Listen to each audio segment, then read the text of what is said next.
Hello there and welcome back to my channel. And if you're new, which I know we have new subscribers, welcome to my channel. Thank you so much for subscribing.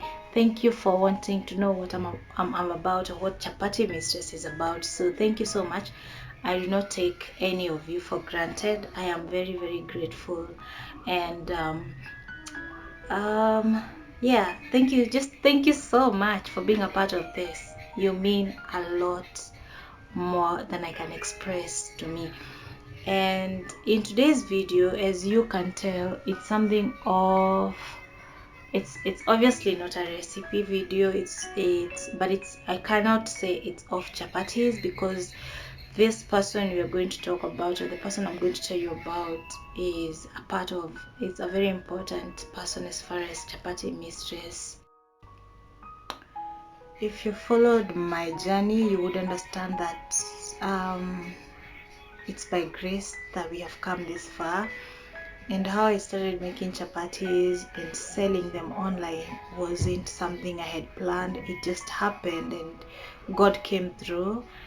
And for me, it's a journey of faith. I could not attribute it to anything else but just favor, grace, and ultimate faith in God's provision. And that is why we are still where we are, and that is why most of you have come to know about me. And I most definitely know most of you have come across my page on Twitter, because that is where it all started. And it started as something just if you asked me, when I posted the first chapatis I posted, it was just an ordinary post for me. I was just posting my regular. It was just happened that afternoon I made chapatis and decided to post them. I have shared a video on how I started making chapatis. If you go to the videos, my previous videos, you will see one video that is why Chapati Mistress. You can click on that and you see a bit of what or how I started making chapatis. So I had just posted these chapatis, and it was the very first time. I had never sold them online. Nobody knew about me. I just posted them and went about hawking chapatis around Kayole. And when I came back, I found so many people interested in my chapatis. They were sending me DMs from all over and asking, oh, how can we find you? Where do you operate from? Because some people thought I had like a restaurant or something, or maybe I do outside catering. And one person that I replied a DM was Jackie Masea. That was Twitter.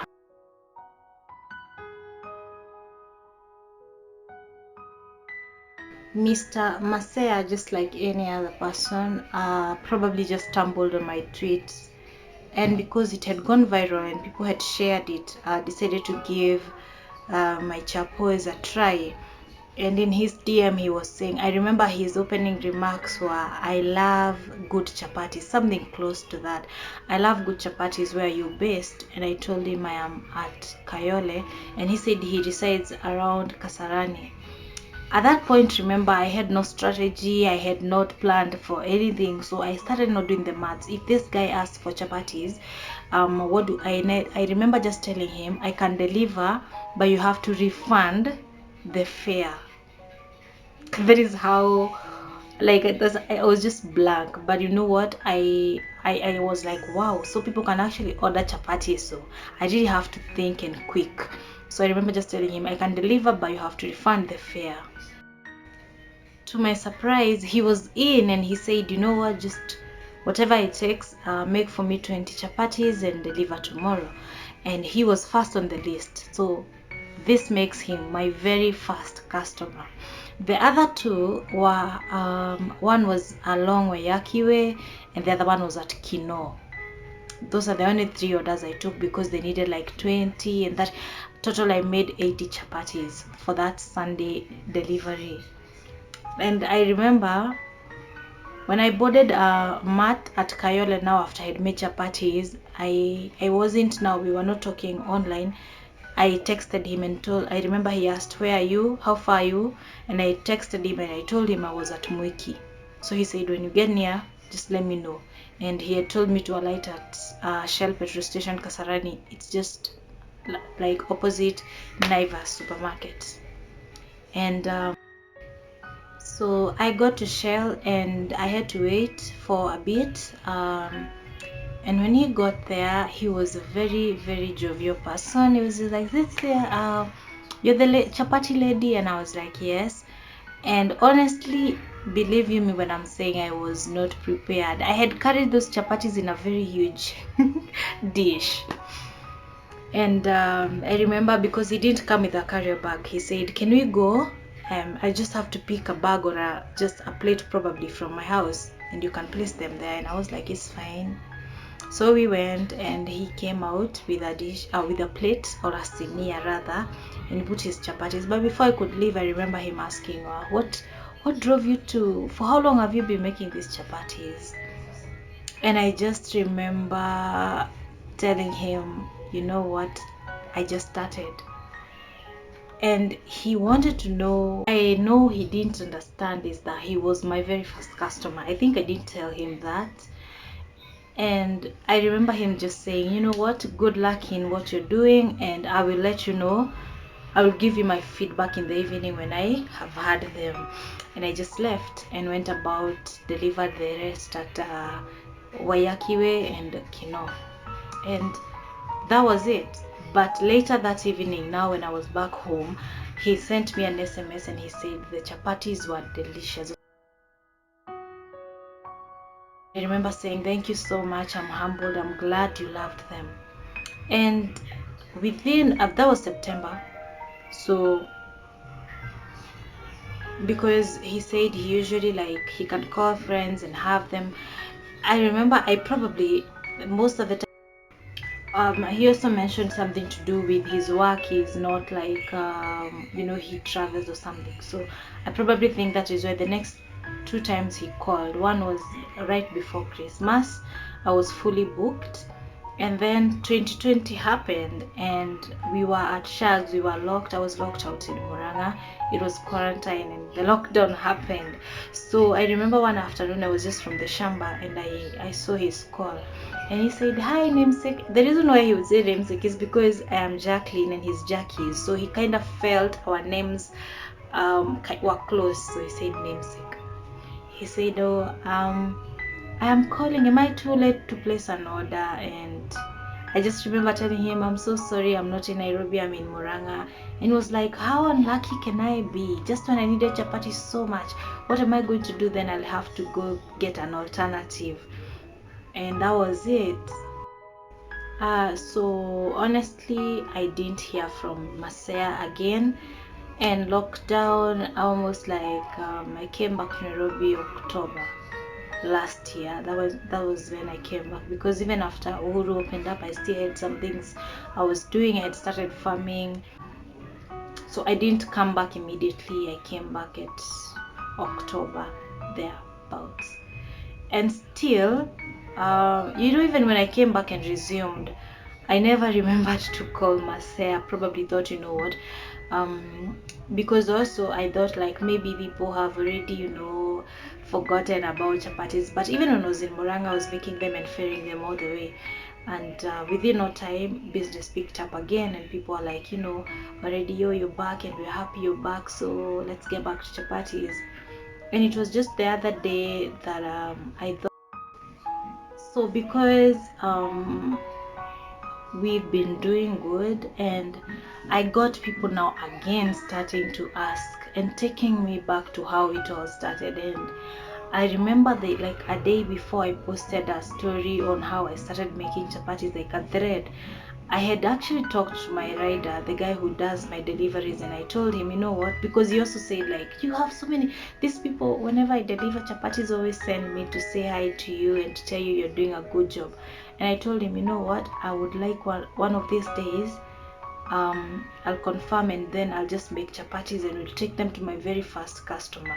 He must love the ones we make nowadays. Like, I decided I'll take the mandazi, samosas, and all the varieties, even if it's in 555. Like, I just wanted to take the chapos to Masaya, and I had discussed that with my rider just a day before I did the thread on how I started making chapatis. For now, this is something on my mind, and now before I actually like actualized it. Something just popped up in my mind. I was like, you know what, I probably get one person, two person asking me about how I started this, why not share? And I shared a very emotional thread. It's emotional because looking back at how it was started and how the far I've come, anyone and everyone who's followed my journey would say for sure there is so much growth. And it's just, you know, the way you make a thread. I mentioned him because I still had his handle name, and I remember just mentioning him and saying he actually doesn't know he was my first customer, but he was. And it was just a mention, you know. And I went about making the chapels. I had orders to, you know, prepare. And when I logged on and I started now going through the mentions and replies, I saw a DM from Kirigo Ngarwa, the news anchor. And I just remember reading the first lines and I was like, what is she trying to say? Because she started like, I just saw you mention Jackie Masea on your tweet, and thank you so much for reminding me about him. I was taken aback, and then reading through it, she said he passed on sometime last year. Took me back to that time when he called. I just couldn't even. I just remember I stopped cooking and I went to the sitting room where my brother was, sat down. Honestly speaking, this is someone we were never like blood related, but I was sad. I just felt sad. And I just remember saying repeatedly, like over and over again, life is too short, life is too short. And in most cases, we just keep saying, and you know, it's kind of cliche when we say life is too short, do what you can now and when you have a chance. And I just remembered just discussing him the day before, and now I just got news that he passed on. I rushed quickly to Twitter and started looking at his timeline just to see when was his last tweet so that I could probably try to figure out the exact time he passed on, because I didn't even know whether I should ask Kirigo. I just didn't know what, and I went to his timeline and I think he passed on somewhere around June there. So I told Kirigo I had no idea, I didn't know about it, and she was very sorry. I remember she telling me that she was sorry to be the one to break the news to me.